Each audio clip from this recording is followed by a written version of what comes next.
Well, hello again. Welcome to the U.S. Virgin Islands. Let's talk about some weird laws. Actually, we only have one unusual law today, and the rest of them are just cultural differences based on the U.S. Virgin Islands versus the 50 states. Well, the law is it's not illegal to have an open adult beverage in the car. In the United States, if you have an open adult beverage in the car, if anybody has it, it's against the law. But as long as you're not driving, you can have one in the U.S. Virgin Islands, and that's a big one that everybody talks about. Now, this one's kind of a law, kind of a cultural thing. The Devil's Lettuce isn't fully legal, but people smoke openly in the Virgin Islands, and the police don't enforce it.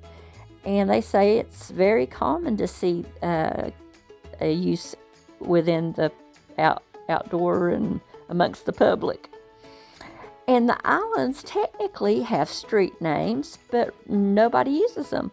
Actually, residents say they didn't even realize they had official street names until they had a disaster and FEMA told them they had street names, because they tell directions like we do in the South. You know, you go to the Red Barn and you go another mile and then you turn left at that big cow pasture. There's going to be a couple horses in it, you know, that kind of thing.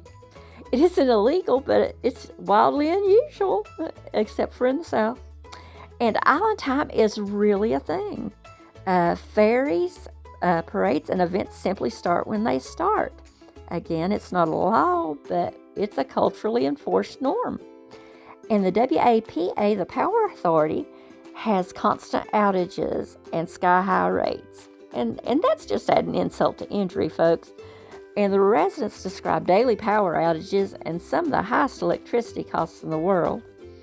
And many online companies treat the U.S. Virgin Islands as foreign, even though they're a part of the U.S. Locals report many online stores won't ship to the Virgin Islands, and they treat it as an international location, despite it being a U.S. territory.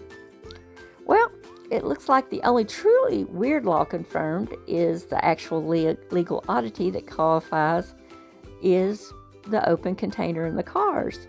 But everything else is cultural or infrastructural quirk that behaves like a law in daily life. But that was interesting, wasn't it? Anyway, thank you so much for joining me for more weird laws and now cultural differences. If you enjoyed my content, please like, share, and follow for more weird laws and now cultural differences. Have a great day.